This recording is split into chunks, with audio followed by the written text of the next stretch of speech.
आज जिस मसले पर बात करने वाले हैं वो है रोजगार का मुद्दा। प्रतियोगी परीक्षाओं की तैयारियां जयपुर में रह करके प्रदेश भर के अभ्यर्थी कर रहे हैं, लेकिन उनकी तैयारियां किस कदर चल रही है, किस तरह से वे अपनी इम्तिहान को समय पर दे पा रहे हैं, क्या उन्हें समय पर रोजगार मिल रहा है, इन्हीं मसलों पर आज अभ्यर्थियों के विचार जानेंगे। साथ ही में जिन कोचिंग संस्थानों में वे रह करके तैयारी करते हैं उन कोचिंग संस्थानों के क्या है हाल, ये भी जानने की कोशिश आज हमारी इस खास कार्यक्रम में रहेगी। तो आइए शुरू करते हैं ऑटो का सफर, चलते जानते हैं लोगों के विचार।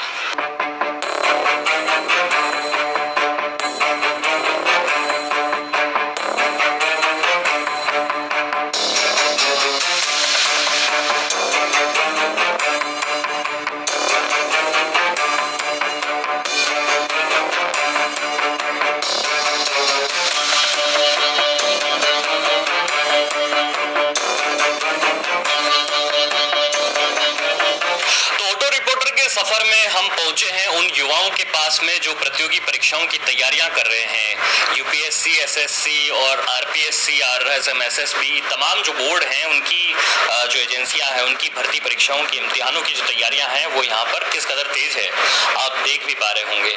ये जो पीजी हॉस्टल्स हैं जहाँ पर की रह करके राजधानी में प्रदेश भर के जो अभ्यर्थी हैं वो यहाँ पर अपनी तैयारियां करते हैं और एक लंबा अरसा जो है वो इनका तैयारियों में गुजरता है। लेकिन जब परीक्षाएं होती है तो क्या वो तय समय पर हो पाती है, क्या तय समय पर परिणाम आ जाते हैं, क्या तय समय पर नियुक्ति मिल जाती है। मैं आज इसी मसले पर आप सबसे यहाँ पर बात करने के लिए आया हूँ। सबसे पहले तो मैं जानना चाह रहा हूँ कि आप कौन सी परीक्षा की तैयारी कर रहे हैं? मैं अभी असिस्टेंट प्रोफेसर की तैयारी कर रहा हूँ। अच्छा, अच्छी चल रही तैयारी? सर तैयारी अच्छी चल रही है, लेकिन इसमें भी विभिन्न प्रकार की अड़चनें आ रही है फिलहाल। किस तरह की अड़चनें? सर जैसे कि आपको पता होगा 2013 के बाद राज्य सरकार ने स्टेट एलिजिबिलिटी टेस्ट सेट का आयोजन किया नहीं है और हम जिस कम्युनिटी से आते हैं विश्नोई समाज से आते हैं और विश्नोई जो है वो सेंटर में जनरल से बिलोंग करती है और यहाँ पे ओबीसी से है। तो यहाँ पे सेट देने के लिए हमें 50% का होता है और वहाँ पे नेट के लिए हमें 55%। तो अब जिनकी पीजी है वो जो 2013 के बाद में हुई है और यहाँ पे 50% जिनके बने हैं वो तो नेट दे नहीं पा रहे हैं। और पहले जो गार का नियम था वो राज्य सरकार ने हटा दिया, फिर भी बच्चे जो है वो आ नहीं रहे हैं क्योंकि सेट करवाया नहीं है। सेट नहीं होने की वजह से असिस्टेंट अभी आपको ये लग रहा है कि ये परीक्षा भी कहीं प्रभावित नहीं हो जाए, जो आमतौर पर जिस तरह से भर्ती परीक्षाओं का हमने देखा कि एक बड़ी कछुआ चाल रहती है, कहीं इस तरह की ये इसमें लापरवाही ना हो जाए? सर इसमें भी कल दैनिक नवज्योति के पेपर में न्यूज थी कि किसी ने कोर्ट में डाली है रिट कि सेट का आयोजन करवाया जाए।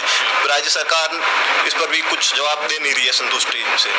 कुछ इसी तरह की आपके भी मन में यही चल रहा होगा? हाँ, 2016 के बाद में जो पटवारी है एग्जाम 2020 में आया था जो कोरोना की वजह से आगे डेट कर सकी थी, फिर अब वापस डेट आई है। तो उस टाइम में क्या हुआ कि जो मतलब ये हो रही थी भर्तियाँ रेलवे बोर्ड की, तो रेलवे बोर्ड की जो भर्तियाँ हो रही थी उसके उस वजह से हमें और भी किसका दिया जो 4 चरणों में होनी थी वो अब चरणों में वापस जून मई में जा रहा है। इसलिए लगभग मैं 3 साल से तैयारी कर रहा हूँ। अच्छा, किस तरह से आप तैयारी कर रहे थे और पटवारी की परीक्षा एकाएक जब आपको ये जानने को मिला कि ये अटक गई है, किस तरह से आप लोग को ये लगा कि आप जो है तब तैयारी इससे कहीं ना कहीं और प्रभावित होगी और दोबारा से वापस से तैयारी आपको करनी पड़ेगी? सर मैं पहले ये था कि जो मैं गांव से आया था, ठीक है, तो मैं सोचा कि अभी पटवारी है अपने 5-6 महीने हैं, बस 5-6 महीने अच्छी तरह से मैं तैयारी करूंगा और जो इतने भी पैसे हैं गाँव के पास पैसे है नहीं, ठीक है। फिर यकायक हुआ कि मतलब आगे डेट कैसे की, तो फिर हमें और भी कर्ज लेके फिर वापस तैयारी करनी पड़ रही है। इसलिए मतलब बहुत बोझ बढ़ रहा है। इसलिए किस तरह की तकलीफ समझते हैं जो लोग प्रदेश के सुदूर इलाके से यहाँ पर आते हैं, रोजगार की उम्मीद लिए यहाँ आते हैं, सरकारी नौकरी मिलेगी इस तरह की, उन लोग को किस तरह से तकलीफ का सामना करना पड़ता है जब भर्ती परीक्षाएं हमारी तय समय पर नहीं हो पाती? बहुत तकलीफ भर्ती करनी पड़ती है क्योंकि फाइनेंशियल भी ये इंक्लूजन है कि फाइनेंशियल बहुत प्रॉब्लम फेस करनी पड़ती है। उस वजह से हमारे मेंटल प्रेशर रहता है और भर्ती अच्छी तरह से हम तैयारी करते हैं वो अच्छी तरह से हो नहीं पाती है, फिर हम कोई दूसरा रास्ता अपनाते हैं या फिर कोई चले जाते हैं। वो एक बड़ी निराशा सी स्थिति बन जाती है जब आप तैयारी करते हैं और समय पर परीक्षा नहीं हो पाती है। क्या किसी आपको लगता है कि जो आप लोग ने ये मुद्दे उठाए, बेरोजगार भी कई बार हमें आंदोलन करते हुए नजर आते हैं, उनके ऊपर कभी ठोस कार्रवाई सरकार की तरफ से हुई हो कि समयबद्ध तरीके से परीक्षाएं होने लगी हों, परिणाम आने लगे हों, नियुक्ति मिलने लगी? सरकार की तरफ से ऐसा कोई प्रयास नहीं हो रहा है विशेष तो, लेकिन सुधार की उम्मीद कर सकते हैं अगर सरकार कुछ अच्छे स्टेप्स ले, टाइम पर एग्जाम हो, जैसे आरक्षण के जितने भी मुद्दे हैं उनको अगर सॉर्ट आउट किया जाए, कोर्ट के द्वारा जितने भी वर्डिक्ट दिए जाते हैं, जो भी जैसे ओबीसी जनरल का मामला जितना भी हो रहा है उस पर, तो उनकी अनुपालना सही से की जाए तो समय पर भर्तियाँ हो सकती है। और जितनी भी वैकेंसी हो रही है ना उनको टाइम पर पूरा करवा दिया जाए, 3 साल में एक हो या फिर 5 साल में एक हो। आप कितने साल से तैयारी कर रहे हैं? मैं पिछले मेरा 2019 में यूपीजी हो गया है, उसके बाद मैं कर रहा हूँ। मैंने आरएस मेंस दिया था, इसका भी एलएचएस सिस्टम चल ही रहा है इसमें भी, और पटवारी की कर रहे हैं अभी तो। जयपुर में यहाँ पर आकर के रह रहे हैं, किस तरह का खर्चा सबसे पहले तो यहाँ पर अलग से आपको उठाना पड़ता है, अपना जो परीक्षा है, अपना कोचिंग का है, उस खर्चे के लिए किस तरह से आप लोग तैयार होते हैं? क्या सभी पेरेंट्स के लिए ये मुमकिन रहता है कि वो अपने बच्चों पर इस तरह से खर्च कर सकें? नहीं, एक्चुअली में जो किसान फैमिली से आते हैं उनके लिए तो ये खर्चा वहन करना बहुत दिक्कत की सामना करना पड़ता है। बाकी जो गवर्नमेंट जॉब से होते हैं जिनकी फैमिली वाले, उनके लिए तो कम संभावना बनती है, मतलब इतना कुछ दबाव नहीं रहता है। बाकी किसान फैमिली वालों के बहुत दबाव रहता है ऊपर। अच्छा, और ज़्यादातर मुझे ऐसा लगता है कि हम यहाँ पर जो भी मैं देख रहा हूँ कि जयपुर में जो आकर के स्टूडेंट्स यहाँ रहते हैं, तो क्या ग्रामीण परिवेश से ही ज़्यादातर स्टूडेंट्स यहाँ पर दिखाई देते हैं? जी सर, जयपुर में या अन्य किसी बड़े शहर में जितने भी स्टूडेंट रहते हैं उसमें से 70 से 80% स्टूडेंट है वो ग्रामीण परिवेश से आते हैं। तो यहाँ आप तैयारी करते हैं, किन किन चीज़ों पे सबसे ज़्यादा तो खर्च आप लोग का पड़ता है, और कैसे ये फाइनेंशियल बर्डन जो है आपके परिवारों पर रहती है? सर सबसे पहले मैं कहना चाहता हूँ सबसे ज़्यादा खर्च तो हमारे रूम रेंट का पड़ता है। रूम रेंट में प्रत्येक अगर कहे तो 5 से 6 हज़ार रुपये रूम रेंट होता है। उसमें से अगर एक रूम में रहे 3 हज़ार रुपये पर स्टूडेंट पे खर्चा आता है। उसके बाद अदर जो है जिसमें बुक्स लाना है, कोचिंग लाना है, उसके अनुसार अगर मिला है तो पर मंथ एक स्टूडेंट के 6 से 7 हज़ार रुपये में खर्चा आता है। और एक स्टूडेंट पर कम से कम 6-7 हज़ार रुपये का खर्चा, फिर खाने पीने का, कोचिंग का खर्च कितना बैठ जाता है? कम से कम एक कोर्स की हम कोई कोचिंग करते हैं उसका 15 से 20 हज़ार रुपये तक हमारा खर्चा बैठता है। जैसे कि पिछले दिनों की रेट के अंदर दोबारा भर्ती उन्होंने जारी की, उस भर्ती के अंदर क्रॉस कर रहे हैं, कोर्स कर रहे हैं। उस कोर्स के अंदर अभी हम 3 महीनों के कम से कम 15 हज़ार रुपये कोर्स के एक कोर्स की फीस ले रहे हैं। इस हिसाब से जो ग्रामीण इलाके से बच्चे बिलीव कर रहे हैं या किसान के बेटे, उनके लिए बहुत बड़ी मुश्किल होती है कि वो इतना बड़ा फीस देते हैं, उसके बाद बच्चों को लंबा तक 2-2, 3-3 साल तक आगे बढ़ाते रहते हैं, 2-2, 3-3 साल तक आगे बढ़ाते रहते हैं, जिस वजह से उनको क्योंकि आत्म संतुष्टि नहीं होती, इसलिए दोबारा वो कोई भर्ती के लिए दोबारा कोचिंग करते हैं। इस वजह से बहुत लंबा चला जाता है, जिसके अंदर से बहुत ज़्यादा खर्चा।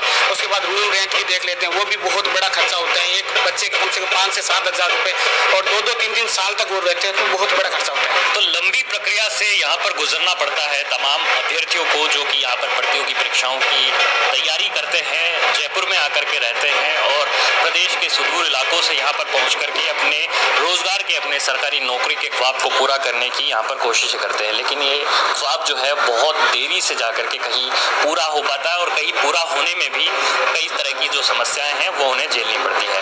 कार्यक्रम में बातचीत का सिलसिला जारी रखेंगे, एक ब्रेक का वक्त है।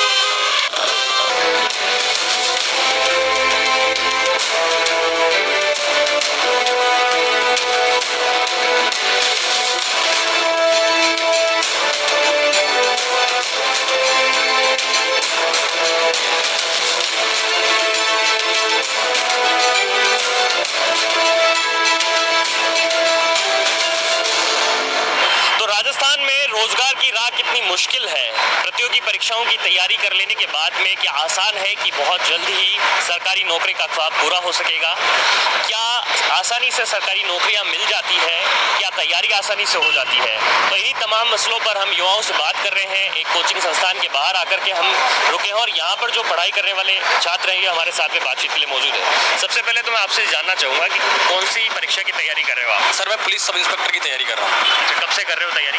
अभी करीब 1 महीने से मैं कोचिंग में ज्वाइन की है मैंने, और इसी बार राजस्थान पुलिस की तैयारी कर रहा था, पटवारी की मिक्स यानी सारी तैयारी। अभी फिलहाल कोचिंग में पुलिस सब इंस्पेक्टर की कर रहा हूँ। क्या आपको लगता है कि समय पे जो परीक्षाएं हैं वो यहाँ पर हो जाती है, समय पे उनके रिजल्ट आ जाते हैं, समय पे नियुक्ति मिल जाती है? राजस्थान के अंदर कोई भी एग्जाम न तो समय पे होती है, न तो समय पे होती है, न ही रिजल्ट समय पे आता है, न ही सही तरीके से रिजल्ट आता है। जो आरक्षण की व्यवस्था है उसके अनुसार भी रिजल्ट नहीं आता, और ये हमारा दुर्भाग्य समझो कि जो राजस्थान की जो भर्ती है ना बहुत लेट लतीफ़ी में होती है। 2019 में फॉर्म भरो, 22 में एग्जाम होती है, रिजल्ट आता है 23 में, ज्वाइनिंग मिलती आती है 25 में, तो ऐसा मतलब हाल हो रहा है पूरा। यही हाल है।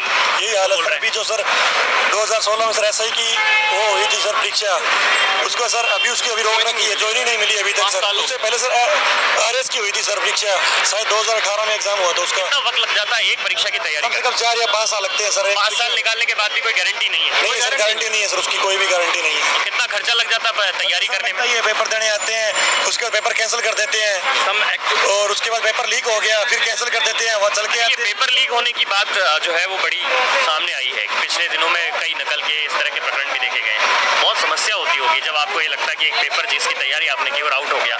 आउट होता है सर, क्योंकि पेपर की तैयारी करते हैं और उसके बाद में फिर कट ऑफ भी ज़्यादा जाती है, इसकी वजह से पेपर आउट होने की वजह से। वो पढ़ते हैं, मेहनत करते हैं, लेकिन पढ़ने वालों का कोई सिलेक्शन ही नहीं होता, थोड़े बहुत तो पेपर आउट होने की वजह से। कौन सी परीक्षा की तैयारी आप कर रहे हैं? सर PSI की कर रहे हैं, पुलिस सब इंस्पेक्टर राजस्थान। क्या चल रहा है उस परीक्षा में? सर उसमें अभी हम हिंदी की कोचिंग कर रहे हैं, मतलब स्पेशल हिंदी की तैयारी। कितने घंटे पढ़ाई करते हो आप?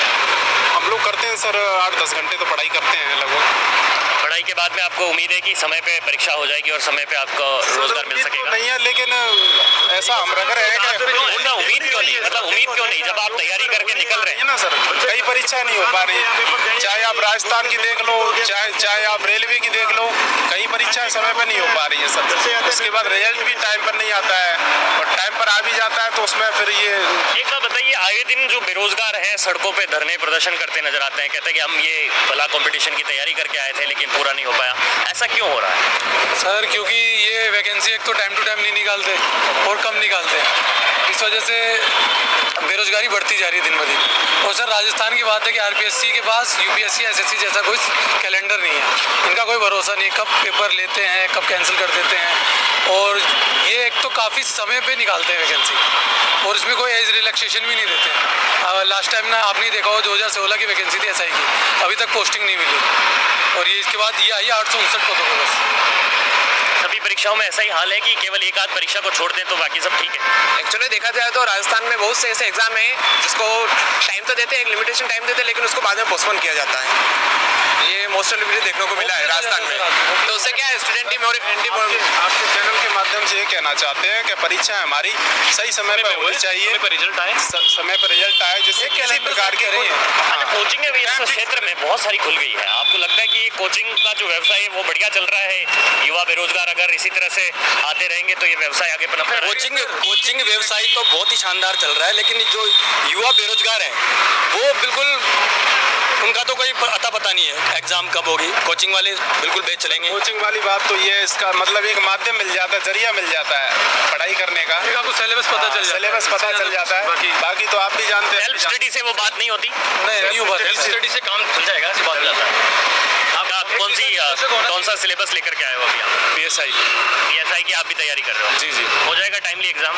टाइमली एग्जाम सर लगता तो है, लेकिन सर 2016 में जो वैकेंसी आई थी PSI की सर, उसका एग्जाम 2018 में हुआ था। पटवारी के भी कुछ बैठे होंगे आप में से कोई? पटवारी का क्या चल रहा है? एक्चुअली सर फर्स्ट प्रेफरेंस हमारा पटवारी का था, लेकिन जब डेट क्लोज आई तो तभी एग्जाम पोस्टपोन हो गया, इस वजह से हमें सेकंड ऑप्शन चूज करना पड़ा। में भी ऐसा ही हुआ था कुछ? हाँ, जेईई के एग्जाम में? हाँ, जेईई के एग्जाम में भी ऐसा ही हुआ था।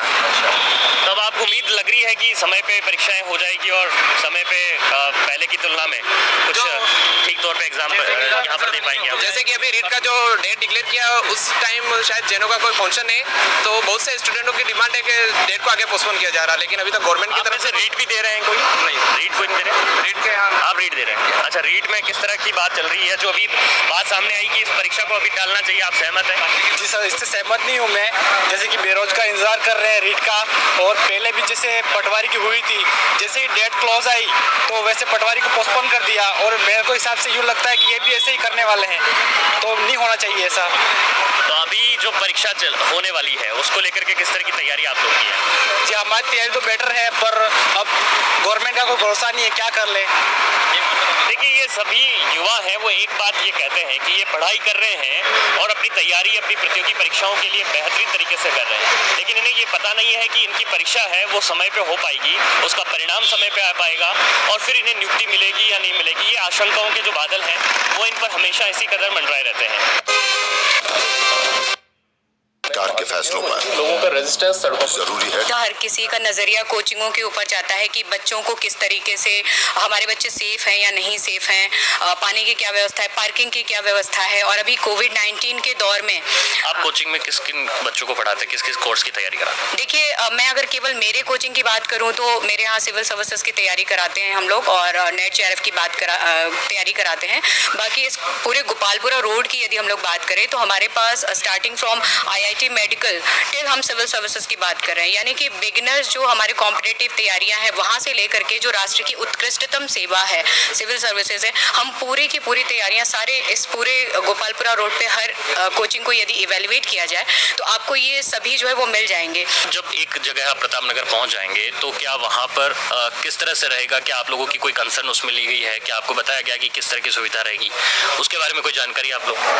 अफसोस इसी बात का है कि जब हमें यहाँ पर नोटिस दिए जा रहे थे तब हमने सरकार से मांग की और हमने कहा कि हमें एक कोचिंग हब दिया जाए। तो वो कोचिंग हब की जगह हमारे लिए अलॉट की गई है, हमारे लिए सरकार ने निश्चित की गई, लेकिन अधिकारी हमारे लिए दी जाने वाली कोचिंग हब की जमीन को बेचना चाहते हैं और वो सबको बेचना चाहते हैं, सिर्फ कोचिंग संचालक को ही नहीं। वो ओपन रूप से खुला निविदा आमंत्रित करके जो चाहे वो वहाँ जमीन खरीद सकता है। ऐसे में वो महंगी जमीन बिकेगी और कोचिंग संचालक इस समय जो सर्वाइव कर रहा है, वो अपने जिंदा रहने के जद्दोजहद में है, वो वहाँ महंगी जमीन खरीद नहीं पाएगा।